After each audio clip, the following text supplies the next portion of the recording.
A dielectric material is an electrical insulator that can be polarized by an applied electric field. When a dielectric is placed in an electric field, electric charges do not flow through the material as they do in a conductor, but only slightly shift from their average equilibrium positions, causing dielectric polarization. Because of dielectric polarization, positive charges are displaced toward the field and negative charges shift in the opposite direction. This creates an internal electric field that reduces the overall field within the dielectric itself. If a dielectric is composed of weakly bonded molecules, those molecules not only become polarized, but also reorient so that their symmetry axis aligns to the field. The study of dielectric properties concerns storage and dissipation of electric and magnetic energy in materials. Dielectrics are important for explaining various phenomena in electronics, optics, and solid-state physics. Terminology: while the term insulator implies low electrical conduction, dielectric typically means materials with a high polarizability. The latter is expressed by a number called the relative permittivity. The term insulator is generally used to indicate electrical obstruction, while the term dielectric is used to indicate the energy-storing capacity of the material. A common example of a dielectric is the electrically insulating material between the metallic plates of a capacitor. The polarization of the dielectric by the applied electric field increases the capacitor's surface charge for the given electric field strength. The term dielectric was coined by William Whewell in response to a request from Michael Faraday. A perfect dielectric is a material with zero electrical conductivity, thus exhibiting only a displacement current. Therefore it stores and returns electrical energy as if it were an ideal capacitor. Electric susceptibility. The electric susceptibility i.e. of a dielectric material is a measure of how easily it polarizes in response to an electric field. This, in turn, determines the electric permittivity of the material and thus influences many other phenomena in the medium, from the capacitance of capacitors to the speed of light. It is defined as the constant of proportionality relating an electric field E to the induced dielectric polarization density P such that. Where is the electric permittivity of free space? The susceptibility of a medium is related to its relative permittivity by. So in the case of a vacuum, the electric displacement D is related to the polarization density P by. Dispersion and causality. In general, a material cannot polarize instantaneously in response to an applied field. The more general formulation as a function of time is. That is, the polarization is a convolution of the electric field at previous times with time-dependent susceptibility given by. The upper limit of this integral can be extended to infinity as well if one defines for. An instantaneous response corresponds to Dirac delta function susceptibility. It is more convenient in a linear system to take the Fourier transform and write this relationship as a function of frequency. Due to the convolution theorem, the integral becomes a simple product.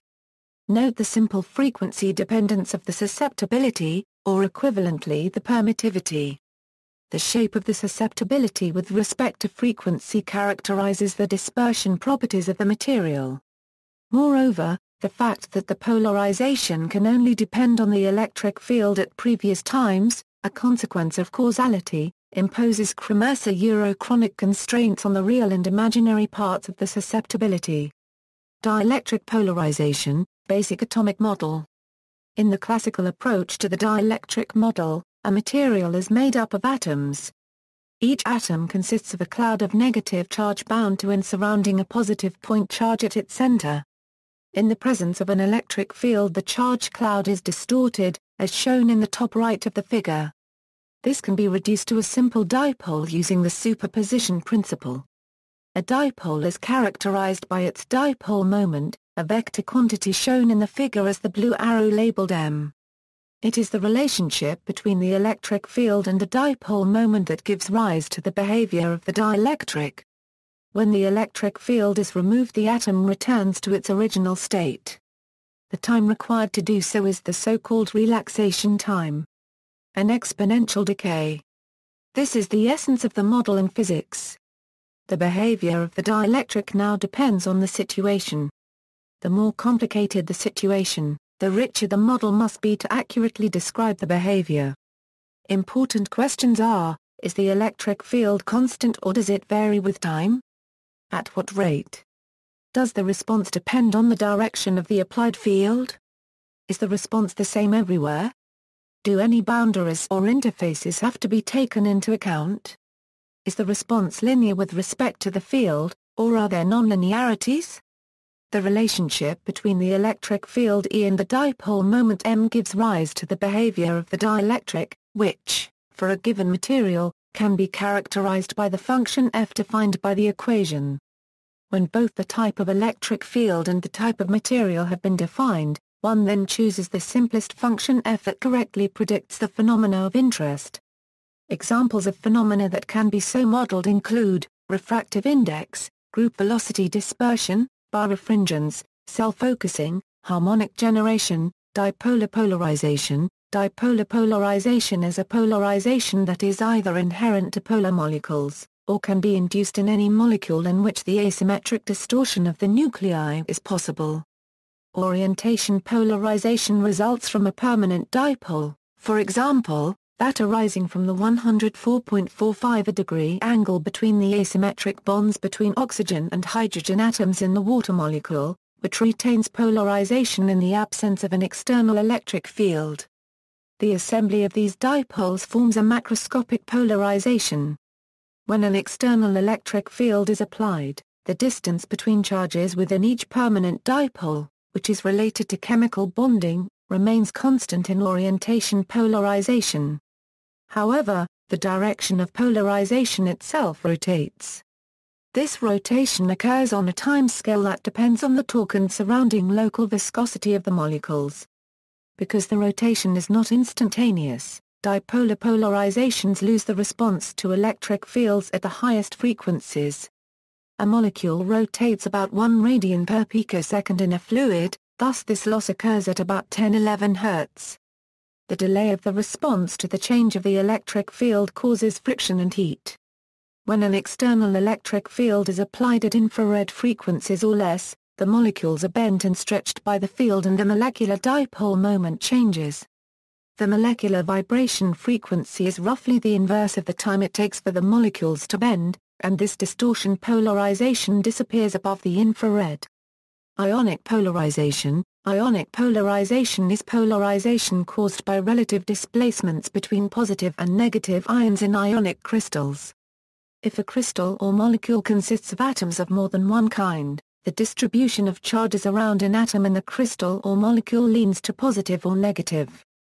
As a result, when lattice vibrations or molecular vibrations induce relative displacements of the atoms, the centers of positive and negative charges are also displaced. The locations of these centers are affected by the symmetry of the displacements. When the centers don't correspond, polarizations arise in molecules or crystals. This polarization is called ionic polarization. Ionic polarization causes the ferroelectric effect as well as dipolar polarization. The ferroelectric transition, which is caused by the lining up of the orientations of permanent dipoles along a particular direction, is called an order-disorder phase transition. The transition caused by ionic polarizations in crystals is called a displosive phase transition. Dielectric dispersion. In physics, dielectric dispersion is the dependence of the permittivity of a dielectric material on the frequency of an applied electric field. Because there is a lag between changes in polarization and changes in the electric field, the permittivity of the dielectric is a complicated function of frequency of the electric field. Dielectric dispersion is very important for the applications of dielectric materials and for the analysis of polarization systems. This is one instance of a general phenomenon known as material dispersion, a frequency-dependent response of a medium for wave propagation. When the frequency becomes higher, dipolar polarization can no longer follow the oscillations of the electric field in the microwave region around 10 Hz. Ionic polarization in molecular distortion polarization can no longer track the electric field past the infrared or far infrared region around 10-13 Hz. Electronic polarization loses its response in the ultraviolet region around 10-15 Hz. In the frequency region above ultraviolet, permittivity approaches the constant I micron 0 in every substance, where I micron 0 is the permittivity of the free space. Because permittivity indicates the strength of the relation between an electric field and polarization, if a polarization process loses its response, permittivity decreases. Dielectric relaxation. Dielectric relaxation is the momentary delay in the dielectric constant of a material. This is usually caused by delay in molecular polarization with respect to a changing electric field in a dielectric medium. Dielectric relaxation in changing electric fields could be considered analogous to hysteresis in changing magnetic fields. Relaxation in general is a delay or lag in the response of a linear system, and therefore dielectric relaxation is measured relative to the expected linear steady-state dielectric values. The time lag between electrical field and polarization implies an irreversible degradation of Gibbs free energy. In physics, dielectric relaxation refers to the relaxation response of a dielectric medium to an external electric field of microwave frequencies. This relaxation is often described in terms of permittivity as a function of frequency, which can, for ideal systems, be described by the Debye equation. On the other hand, the distortion related to ionic and electronic polarization shows behavior of the resonance or oscillator type. The character of the distortion process depends on the structure, composition, and surroundings of the sample. The number of possible wavelengths of emitted radiation due to dielectric relaxation can be computed using Hemming's first law, where n is the number of different possible wavelengths of emitted radiation, is the number of energy levels. Debye relaxation. Debye relaxation is the dielectric relaxation response of an ideal, non-interacting population of dipoles to an alternating external electric field. It is usually expressed in the complex permittivity of a medium as a function of the field's frequency. Where is the permittivity at the high-frequency limit, where is the static, low-frequency permittivity, and is the characteristic relaxation time of the medium? This relaxation model was introduced by and named after the physicist Peter Debye. Variants of the Debye equation: Collier-Cole equation, Collier-Davidson equation, Havriliaka-Nagami relaxation, Kohlrausch-Williams-Watts function, Paré electricity. Paré electricity is the ability of many materials to become polarized under an applied electric field. Unlike ferroelectricity, this can happen even if there is no permanent electric dipole that exists in the material, and removal of the fields results in the polarization in the material returning to zero. The mechanisms that cause paraelectric behavior are the distortion of individual ions and polarization of molecules or combinations of ions or defects. Paraelectricity occurs in crystal phases where electric dipoles are unaligned and thus have the potential to align in an external electric field and strengthen it. In comparison to the ferroelectric phase, the domains are unordered and the internal field is weak. The Li NBO3 crystal is ferroelectric below 1430 kelvins, and above this temperature it transforms into a disordered paraelectric phase. Similarly, other perovskites also exhibit paraelectricity at high temperatures. Paraelectricity has been explored as a possible refrigeration mechanism. Polarizing a paraelectric by applying an electric field under adiabatic process conditions raises the temperature, while removing the field lowers the temperature. A heat pump that operates by polarizing the paraelectric, allowing it to return to ambient temperature, bringing it into contact with the object to be cooled, and finally depolarizing it, would result in refrigeration. Tunability. Tunable dielectrics are insulators whose ability to store electrical charge changes when a voltage is applied. Generally, strontium titanate, SaTO3, is used for devices operating at low temperatures, while barium-strontium titanate, Ba1XSR, XTO3, substitutes for room-temperature devices. Other potential materials include microwave dielectrics and carbon nanotube composites. In 2013, multi-sheet layers of strontium titanate interleaved with single layers of strontium oxide produced a dielectric capable of operating at up to 125 GHz. The material was created via molecular beam epitaxy. The two have mismatched crystal spacing that produces strain within the strontium titanate layer that makes it less stable and tunable. Systems such as BAR, 1XSR, XTO, 3 have a para-electric ferroelectric transition just below ambient temperature, providing high tunability. Such films suffer significant losses arising from defects. Here we report the experimental realization of a highly tunable ground state arising from the emergence of a local ferroelectric instability in biaxially strained SRN+1 tin O3N+1 phases with Na per mL3N at frequencies up to 125 GHz. In contrast to traditional methods of modifying ferroelectrics doping or strain in this unique system and increasing the separation between the two planes, which can be achieved by changing N, bolsters the local ferroelectric instability. This new control parameter, N, can be exploited to achieve a figure of merit at room temperature that rivals all known tunable microwave dielectrics. Applications: capacitors. Commercially manufactured capacitors typically use a solid dielectric material with high permittivity as the intervening medium between the stored positive and negative charges. This material is often referred to in technical context as the capacitor dielectric.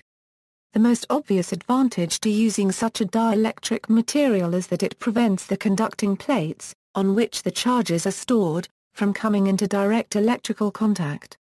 More significantly, however, a high permittivity allows a greater stored charge at a given voltage. This can be seen by treating the case of a linear dielectric with permittivity a micron and thickness d between two conducting plates with uniform charge density I fluorine I micron. In this case the charge density is given by and the capacitance per unit area by. From this, it can easily be seen that a larger I micron leads to greater charge stored and thus greater capacitance. Dielectric materials used for capacitors are also chosen such that they are resistant to ionization. This allows the capacitor to operate at higher voltages before the insulating dielectric ionizes and begins to allow undesirable current. Dielectric resonator. A dielectric resonator oscillator is an electronic component that exhibits resonance of the polarization response for a narrow range of frequencies, generally in the microwave band. It consists of a puck of ceramic that has a large dielectric constant and a low dissipation factor. Such resonators are often used to provide a frequency reference in an oscillator circuit. An unshielded dielectric resonator can be used as a dielectric resonator antenna. Some practical dielectric materials can be solids, liquids, or gases. In addition, a high vacuum can also be a useful, nearly lossless dielectric even though its relative dielectric constant is only unity. Solid dielectrics are perhaps the most commonly used dielectrics in electrical engineering, and many solids are very good insulators. Some examples include porcelain, glass, and most plastics. Air, nitrogen and sulfur hexafluoride are the three most commonly used gaseous dielectrics. Industrial coatings such as Parylene provide a dielectric barrier between the substrate and its environment. Mineral oil is used extensively inside electrical transformers as a fluid dielectric and to assist in cooling. Dielectric fluids with higher dielectric constants, such as electrical-grade castor oil, are often used in high-voltage capacitors to help prevent corona discharge and increase capacitance. Because dielectrics resist the flow of electricity, the surface of a dielectric may retain stranded excess electrical charges. This may occur accidentally when the dielectric is rubbed. This can be useful, as in a van der Graaf generator or electrophorus, or it can be potentially destructive as in the case of electrostatic discharge. Specially processed dielectrics, called electrets, may retain excess internal charge or frozen in polarization. Electrets have a semi-permanent electric field, and are the electrostatic equivalent to magnets. Electrets have numerous practical applications in the home and industry. Some dielectrics can generate a potential difference when subjected to mechanical stress, or change physical shape if an external voltage is applied across the material. This property is called piezoelectricity. Piezoelectric materials are another class of very useful dielectrics. Some ionic crystals and polymer dielectrics exhibit a spontaneous dipole moment, which can be reversed by an externally applied electric field. This behavior is called the ferroelectric effect. These materials are analogous to the way ferromagnetic materials behave within an externally applied magnetic field. Ferroelectric materials often have very high dielectric constants, making them quite useful for capacitors. See also. References. Further reading, Jackson, John David. Classical Electrodynamics. John Wiley & Sons. ISBN A978-0-471-30932-1 808 or 832 pages. Scaife, Brendan. Principles of Dielectrics. Oxford University Press. ISBN A978-0198565574. External links, Electromagnetism, a Euro-8 chapter from an online textbook, Dielectric Sphere in an Electric Field, DeWitt Pomis Teaching and Learning Package, Dielectric Materials, texts on Wikisource, Dielectric. Encyclopaedia Americana. 1920. Dielectric. Encyclopaedia Britannica 1911a.